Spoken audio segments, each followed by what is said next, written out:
할렐루야. 말씀은 예배. 오늘 주시는 말씀은 이사야 44장 3절의 말씀입니다. 함께 보겠습니다. 나는 목마른 자에게 물을 주며 마른 땅에 시내가 흐르게 하며 나의 영을 내 자손에게 나의 복을 내 후손에게 부어 주리니. 네. 갈망, 다시 시작할 용기, 부흥의 강물을 흐르게 하라라는 제목으로 해서 말씀의 은혜를 나누겠습니다. 이 광야에서 대상들이 가는 길이 말라버린 강줄길 따라 걸어갑니다. 이걸 와디라고 합니다. 그런데 비가 오는 우기에는 이것이 강물이 되어지는 것을 봅니다. 어떤 영상을 보면은 와, 이게 이렇게까지 강물이 흘러오나 싶을 정도로 거대한 댐이 방류를 하듯이 물이 막 흐르는 장면을 보면 장관인 장면이 있습니다. 우리가 다시 흘러야 될 강물, 생명의 생수의 강물들이 있습니다. 어떤 분들은 그거를 다시 부흥의 우물을 파자라고 부름을 받아서 중보하고 기도하는 그런 사람들도 있고, 또 우리가 함께 참여하는 열방부흥 축제도 또 그런 마음을 가지고 다시 예배의 우물을 파자라고 하는 그런 결단과 예배의 사람들이 있습니다. 정말 이런 게 통하는 것일까? 여러분, 인생을 짧게 산 사람들은 이게 진짜인지 아닌지 헷갈려 해요. 그런데 인생을 조금 살다 보면 하나님이 기도를 그대로 사용하시고 기도의 방식과 때에 따라서 하나님께서 하나님의 때에 응답하시는구나라는 것을 역사를 면밀히 살펴보고 삶을 살아온 사람들은 기도가 휘발되지 않는다는 것을 보기 시작합니다. 특별히 1906년도 건초더미 기도회에서 일어났던 일을 좀 소개하면서 우리가 이 마음을 다시 흐르게 하라라는 마음을 가졌으면 좋겠다라는 생각이 있습니다. 사무엘 밀즈와 5인의 기도자들로 시작된 선교 운동입니다. 이들이 하나님 아버지 중보자들이 일어나게 해주시고 선교가 일어나게 해주십시오. 그런 기도를 한참 하다가 비가 오는 바람에 건초더미 아래로 피해 들어갔는데 그 중에 한 명이 왜 우리가 보내달라고만 기도하고 직접 가지는 않을까? 우리가 직접 가자. 이렇게 시작되어진 게 이제 북미의 청년 선교 운동이었습니다. 5명이서 기도했던 그 기도 모임이 50년간 1250명의 미국 선교사 파송이 일어나고 선교의 물결이 계속 될 줄 알았는데 멈춰버렸습니다. 멈춰버렸어요. 몇 년간 멈췄냐면은 건초더미 기도회가 시작된 이래로 계속해서 멈추고 70년 정도 멈췄습니다. 70년 정도 멈췄을 때 1879년도에 한 청년이 이 건초더미 기도회와 그 선교의 기념비가 세워진 그 장소를 와서 그 기념비 앞에서 기도를 합니다. 제가 선교운동이나 부흥운동에 대해서 얘기할 때 가끔씩 들었던 이야기인데요. 그가 그 기념비 앞에 우두커니 서서 하나님께 기도합니다. 그것이 바로 이 본문의 말씀과 같은 각오의 기도입니다. 그리고 중보의 기도입니다. 물이 흐르는 곳에 다시 흐르게 하소서. 물이 흐르는 곳에 다시 흐르게 하소서. Do it, Lord. 주님, 다시 시작하게 하소서. 이 기도의 각오를 통해서 프린스턴 대학 YMCA 지도자이며 선교를 위한 중보 기도자로 하나님의 부름을 받았던 루터 위샤드를 통한 이 기도로 말미암아 이후에 또 수많은 선교 동원자 로버트 와일더, 선교 행정가 존 모트 이런 하나님의 예비된 사람들 통해서 19세기와 20세기 초까지 10만 명의 선교사가 지원을 하기 시작했고 다 지원했다 파송된 건 아니에요. 2만 500여 명이 파송됐고요. 그 중에 400명이 한반도로 파송이 되어졌습니다. 조선에 왔습니다. 그 중에 일부가 1907년도에 부흥의 현장에 있었던 분들이 바로 이들의 영향권 안에서 일어난 선교사들이었습니다. 한 명이 다시 70년 만에 그걸 끄집어내서 다시 시작하게 해주십시오. 하나님 70년이 다 됐습니다. 거기서 많이 듣던 구절 아닙니까? 하나님이 약속하신 것을 하나님 이루십시오. 예레미야의 예언이었어요. 이것을 다니엘이 끄집어내서 기도하기 시작했고 역사의 계시가 나타나기 시작했습니다. 대다수의 믿지 않는 사람들이 있고 이건 바꾸지 못한다 생각하는 사람이 있는 반면에 어떤 사람들은 다시 시작할 용기를 가지고 책임성을 가지고 일어나서 기도하고 헌신하기 시작합니다. 다시 시작할 용기, 하나님께 시대를 바꿀 때 이런 믿음의 사람들을 세우기 시작합니다. 그래서 부흥은 파도와 같이 가고 파도와 같이 온다라고 말한 이유가 정답입니다.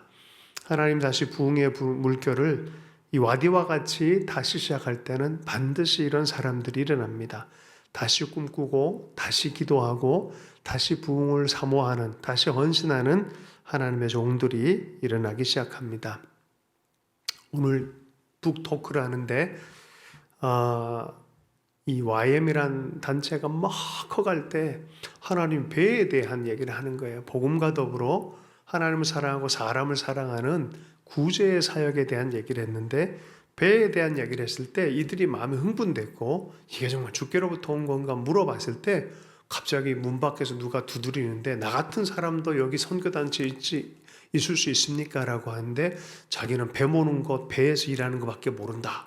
이런 얘기를 하니까 그들의 마음속에 와 이게 주께로부터 왔나 보다라고 확신을 했고 전 세계 사람들에게 도움을 요청했을 때 배에 관련된 사람들 그 일을 하고 싶어하는 사람이 100여 명이 지원을 해서 모였어요.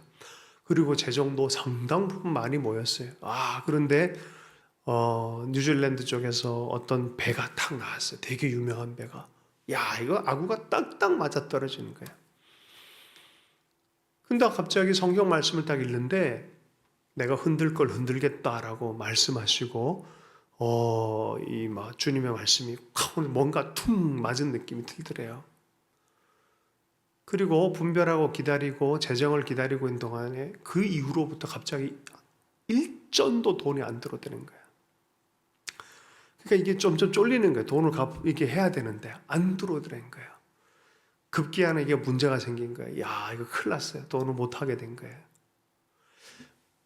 나팔을 불면서 YM이 우리가 이런 일을 한다. YM이 우리가 하나님의 사역을 이렇게 기가 막히게 하고 우리는 하나님의 인도함 받아서 이런 일들을 추진한다. 이런 얘기 한참 해댔는데 못하게 된 거야. 그래서 정말 힘든 마음으로 우리가 이거 못하게 됐다라고 신문제도 내고 하는 그 과정 안에 이분이 처음에 받았던 비전의 그 이상의 비슷한 비전을 받는데 마음을 뜨겁게 한 파도의 비전이 아니라 많은 사람이 환호하고 우리가 이런 일을 한다, 우리가 이런 일을 한다 하는 과정에 예수님께서는 옆에 외면당하고 서 계시더라는 거예요. 마치 다윗이 3만 명의 사람들을 데리고 가고 화려한 이 풍악을 울리고 하는 그 과정 안에 하나님의 임재의 상징인 언약궤는 거의 움직일 생각을 안 하신 것처럼 서운하게 잊혀진 존재인 예수 그리스도 얼굴이 오버랩이 되면서 자기들이 했던 일이 자기들이 하고 있는 소유 사역이지 예수 그리스도가 아니란 걸 깨닫고 그들이 얼마나 많은 자랑을 했었고 얼마나 많이 교만했는지에 대한 마음이 왔다는 거예요. 철저하게 낮아지는 시간을 가졌다는 거예요. 그러면서 낮아지는 시간을 갖고 하면서 마음속에 이렇게 마음을 깨끗하게 씻어내면 하나님 그 배를 주시겠지라고 생각했는데 하나님께서는 그게 아니었어요. 아무리 기도해도 해결을 안 해주신 거예요. 그래서 저기 조이 도우슨이라는 뉴질랜드에 계신 분이 전화가 왔는데 부활이라는 단어를 주셨다는 거예요. 부활. 살아나고 보수되고 회복 이게 아니라 부활. 죽을 거다. 그런 얘기를 했다는 거죠. 네. 다시 시작할 수 있을까? 이들 단체 결국은 창피를 무릅쓰고 모든 걸 다 토해내야 됐고 먼저 했던 돈도 다 잃어버려야 되는 그런 상황들이 너무나 많이 생겼다는 거죠. 그러나 그 이야기의 끝은 뭐였냐? 하나님이 이 하와이의 예수단 본부를 만들면서 하나님이 결국 배를 진짜로 주시는 그런 시간들을 가졌다는 거죠. 그 배의 이름이 그래서 아나스타시스, 부활이라는 하나님이 주시는 배, 겸손함을 통해서 다시 시작하는 것. 여러분에게는 각자 가운데 삶 안에 하나님의 이야기가 다시 시작될 부분들이 있다면은 오늘 이 말씀을 통해서 우리 하나님께 소망했으면 좋겠어요. 다시 시작할 용기들을 하나님 안에서 받아서 그 속에서 기도할 수 있는 사람 되기를 원합니다. 베드로도 사실 자기는 이제 더 이상 못하겠다 싶어서 포기했는데 주님 찾아오셔서 다시 할 수 있는 용기를 주세요. 다시 시작하는 용기를 갖는다는 것은 참 큰 은혜인 것 같습니다. 우리가 지난 시간에도 주일날 오후에 나눴던 것처럼 영국의 헤브리디즈 제도의 부흥에 이 패기 자매님, 스미스 자매님, 그 두 82세, 84세의 자매님들이 기도했던 게 무엇입니까? 이 말씀이었어요. 의사에서 말씀을 다시 흐르게 해주십시오. 그러면서 부흥을 읽고 기도했어요. 다시 흐르게 해주십시오. 예, 다시 한번 본문 말씀을 한번 읽어보겠습니다. 나는 목마른 자에게 물을 주며 마른 땅에 시내가 흐르게 하며, 이 마른 땅에 시내가 흐르게 하며, 예, 와디가 다시 형성이 되어지는 것입니다. 나의 영을 내 자손에게, 나의 복을 내 후손에게 부어주리니. 우리가 지금 메마른 것 같은, 부흥이 아닌 것 같은 시대를 살아가는 것 같아요. 세속, 예수님의 얘기를 할 때는 별로 관심도 갖지 않습니다. 모두가 다 하나님의 일 역시도 하나님의 영광보다는 자기만 바라보는 듯한 그런 시대를 살아갑니다. 그러나 주님이 다시 꿈꾸게 하기 위해서, 부흥을 위해서 하나님의 사람을 또 빚어가는 그런 또 시즌이기도 합니다. 양극단의 시즌이 우리 안에 있는 것 같습니다. 이럴 때 우리는 하나님 다시 한번 흐르게 해주십시오라고 기도할 수 있는 하나님의 사람이 될 수 있기를 원합니다. 어저께 우리 젊은 아이들이, 대학생 아이들이 찾아왔어요. 대학생 아이들이 한 20년 전에 일어났던 KSVM 아이들을 통해서 전국을 캠퍼스를 돌아다니며 선교 동원 운동 이런 걸 했던 그런 느낌을 그대로 간직한 상태에 남과 북을 연합하고 온 열방에 나아가서 선교 운동하고, 얘들은 실제적으로 나가더라고요. 보니까 애들이 좀 더 센 애들 같아. 다음 애들인데. 근데 20대 초반 아이들이에요. 우와, 이런 애들이 있을까? 근데 언어가 너무 비슷해요. 이 노래가 그대로 흐르네. 누가 가르쳐 주지 않았는데 이렇게 흘러갔네. 전달됐네라는 그런 생각도 있지만, 제 마음속에 여전히 하나님은 그 일을 또 시작하고 계시구나라는 와디와 같은 느낌을 제가 받았어요. 한 8명 정도가 찾아왔어요. 이번에는 김정영 선교사님의 딸이 리더가 돼가지고 함께 찾아왔어요. 키르기스탄에 동역했던 선교사의 다음 세대 딸들이 와서 그 동일한 부흥에 대한 이야기들을 이렇게 하는 것을 듣게 되어집니다. 시대가 변하고 있고 그 중에서도 하나님께서 와디와 같이 흘러갈 그런 하나님의 사람들 세워가고 계시구나 하는 그런 생각을 가지게 됩니다. 제가 참 안타까워하는 하나님의 사람이 있는데, 백만인 교회라고, 저는 개인적으로 모르지만 제 친구들 아는 사람들 지근거리 같은 교단, 우리의 시찰에 같이 계시던 분인데, 목사님이 정말 열심히 사역을 하셨어요. 잠을 거의 2-3시간 자고, 모든 노숙자는 다 돌보고, 청년들이라 그러면 사족을 못 쓰고, 그냥 내 애들 데리고 늘 기도 다니고 또 섬김하고, 몸을 못 돌보다 보니까 뇌가 문제가 생겨서 뇌종양 같이 그렇게 이렇게는 표현을 못하지만 뇌가 문제가 생겨서 항암도 많이 받으면서 결국은 돌아가셨어요. 노숙자들 돌보면서 애를 쓰면서 사모님 목사님도 쌍둥이를 가졌는데 또 유산을 했어요. 그런 모든 과정 안에 딸내미가 무신론자가 돼버렸어요. 무신론자가 됐어요. 그런데 이 무신론자 자매가 엄마 아빠에 대한 신앙에 대해서는 인정을 한다는 거예요. 자기는 이런 하나님 이해를 못하지만 그래도 엄마 아빠가 섬겼던 그 하나님에 대해서는 인정을 한다는 거예요. 그 고생하면서 애쓰고 하나님 나라를 바라봤던, 정말 무식할 지경으로 제가 듣고 봐도 무식할 정도로 그렇게 사역을 해요. 우리 뭐 같은 교단이고 같이 또 100만인 교회라는 이름으로 해서 와 비전 진짜 크다. 100만인 교회다라는 이름으로 이렇게 그렇게 또 세워가려고 했던 그런 이야기들을 한 십수년 전에 이렇게 들었던 적이 있습니다. 지금도 그렇게 활동하고 계신데 오늘인가 오늘 8시인가 어저께인가 새롭게 하소서에 이제 주인공으로 이렇게 나왔다고 하셔요. 근데 이 새롭게 하소서에 나온 계기가 어떻게 됐냐? 이 무신론자 딸내미가 엄마를 소개했다는 거예요. 엄마를. 딴 사람의 하나는 못 믿겠고, 그래도 엄마 이야기는 내 진실하다라고 생각해서 우리 엄마가 이런 신앙의 삶을 조금 소개해 줬겠다라고 마음이 있었고, CBS를 앞을 지나가는데 새롭게 하소서에 좀 며칠 전에 그랬대요. 새롭게 하소서에 좀 나와서 좋겠다 그랬는데 연락이 와가지고 하나님의 마음인 줄 알고 그렇게 나와서 얘기를 합니다. 그냥 한 가지 이야기가 절절합니다. 애씁니다. 진정성 있는 삶이 뭔지에 대해서 자기는 잘한다고 생각하지만 사실은 지금도 하나님께서 하나님의 불로 데리고 다니는 사람들이 있고 또 어떤 때는 정말 이해 못하는 아픔 안에서도 하나님 앞에 끌려다니면서 믿음을 지키는 그런 사람들이 이렇게 있어요.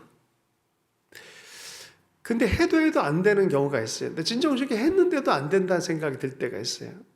여러분 무신론자 자매를 보고 어떤 마음이 들었겠어요. 뭐 아빠 돌아가셨지, 뭐 또 이런저런 있지, 할머니 또 돌아가셨지, 뭐 비극에 계속 그런 모습들 보는 그 자매의 마음은 어떻겠습니까? 목사 딸인데 두 분이 다 목사인데 얼마나 힘들었겠습니까? 그런데 제가 이제 저의 그냥 직관적으로 보기에 이 100만인 교회가 맞네. 이 교회는 100만인이네. 처음에 주셨던 비전 그대로네. 이건 100만 명은 보겠다 나중에. 100만 명 볼 뿐만이 아니라 이 이야기는 상당히 이 시대를 위해서 하나님 준비하셨네 하는 그런 생각을 가지게 됐어요. 예상치도 못한 딸내미가 그 일을 다시 시작하는구나 하는 그런 생각을 가졌어요. 어저께 아이들 보면서 우리가 하지도 않았는데 하나님이 다시 흐르게 하고 계시구나 하는 그런 생각을 가지게 됐습니다. 여러분, 우리보다 하나님 더 열심히 있어요. 우리보다 더 하나님 열심히 있어요. 아브라함 돌아가시면 이삭이 제대로 갈까? 저 순둥이가. 근데 하나님이 이삭을 또 이삭대로 다루세요. 이삭에게 또 말씀하세요. 그 언약을 얘기하시면서 하세요. 저는 이제 그런 연습 좀 많이 해요. 이제 관여 안 하고 웬만하면은 하나님께서 젊은 세대에게 하실 거에 대한 기대감을 갖고 뒤에서 기도하는 그런 마음들이 많이 이렇게 듭니다. 다시 한번 하나님의 음성을 듣는 그런 용기가 있었으면 좋겠어요. 하나님께서 어떤 일을 행하시는지에 대해서 다시 한번 하나님의 마음을 간직했으면 좋겠어요. 어떤 분이 하나님께서 치유하시는 거에 대해서 기도를 했는데 치유가 안 나타나니까 교인들이 마음이 상하잖아요. 기도했는데 도리어 반대 일들이 일어나고 이러니까 그 목사님 목회하다 보니까 뭐 기도한다고 다 낫는 건 아니잖아요. 그러니까 아픈 지체들 집에 가가지고 기도를 해달라 그러는데 기도를 해주지만 뒤에서 뭐라고 얘기하냐면 기도해도 안 낫는 거에 대해 자꾸 얘기를 해요. 기도를 해줬죠. 비등으로 해줬는데 그 기도를 해준 다음에는 왜 기도해도 안 낫는지에 대한 신학적 설명을 자꾸 해요. 하나님이 이렇게 안 보이실 때가 있다라고 계속 그런 얘기를 자꾸 하는 거예요. 그 순간에 뒤에 기도해 줬던 분이 훅 일어나게 됐어요. 그래서 이분이 엄청 놀라가지고 그 다음부터 그 부분에서 각성이 일어났다는 거예요. 지금도 치유하시는 하나님, 지금도 음성을 들려주시는 하나님. 그렇구나. 우리가 사실은 안 들리고 안 보이는 세대라고 가정을 해버리고 믿음 생활하고 있지 않는지, 지금도 여전히 들려주시고 지금도 여전히 인도하시고 지금도 여전히 흐르게 하시는 하나님이다 믿는다면 루터 위시아드처럼 그 기념비 앞에서 주님 다시 한번 흐르게 해주십시오 라고 기도하는 그런 믿음을 또 붙잡게 될 줄로 믿습니다. 제가 믿기로는 그 기도가 필요한 때예요. 말도 안 되는 상황 같지만 가정재단 위에서 각자의 삶 앞에서 또 공동체 앞에서 민족 앞에서 하나님 다시 한번 흐르게 해주십시오. 두 번째 소환된 케이스는 거의 없는데 그래도 불구하고 주님은 이 후반전뿐만이 아니라 부활전 같은 걸 참 좋아하세요. 왜냐하면 주님이 부활의 하나님이세요. 다 죽고 난 다음에 배를 다시 시작하게 하면서 자기가 만든 배가 아니라 자기가 꾸며낸 배가 아니라 자기 신앙의 승리가 아니라 주님이 이끌어 가시는 그 진짜 신앙 와디와 같이 하나님 다시 한번 흐르게 해 주십시오라고 기도하는 하나님 사람 되시면 좋겠고요. 책임의식을 가져야 돼요. 책임 맡은 사람들은 가정의 사람들은 가정의 책임이 있고요. 시대에 대해서 말만 하지 않고 마음으로 믿지 않으면 행동이 나가지 않아요. 진짜 믿는다면 우리의 삶을 투신하고 헌신하고 하나님 부르게 해 주십시오. 저희를 사용해 주십시오. 이러한 기도하게 되는 줄로 믿습니다. 우리 가정이 살아나는 걸 기대하십시다. 우리 교회가 살아나는 걸 기대하십시다. 이 민족과 열방과 우리 다음 세대가 하나님의 영광 안에 살아날 것을 우리가 기대하십시다. 조심하신 붙들고 잠시 기도하겠습니다. 하나님 아버지, 우리가 엘리사의 도끼머리를 기억합니다. 도끼머리 사건, 도끼를 잃어버렸을 때, 그 날카로운 도끼를 잃어버렸을 때 나무를 찍지 못했던 것처럼 하나님 그 안타까움 가운데 다시 도끼머리를 찾게 한 잃어버린 지점에 가서 다시 들어올리고 찾았을 때 다시 일을 할 수 있었던 것처럼 하나님 아버지 명확하게 분별하며 주님을 따라가는 하나님 앞에 다시 열정으로 주님 다시 흐르게 해주십시오. 다시 할 수 있도록 은혜 허락해 주십시오라는 그런 아버지 용기와 믿음을 더 허락해 주시기 원합니다. 우리 각자의 삶의 현장 안에 다시 들어야 될 도끼들 들게 해 주십시오. 주님을 위하여 순종하며 기도할 수 있도록 은혜 허락하여 주옵소서. 다시 흐르게 하여 주시옵소서. 예수 그리스도의 이름으로 축복하며 기도했습니다.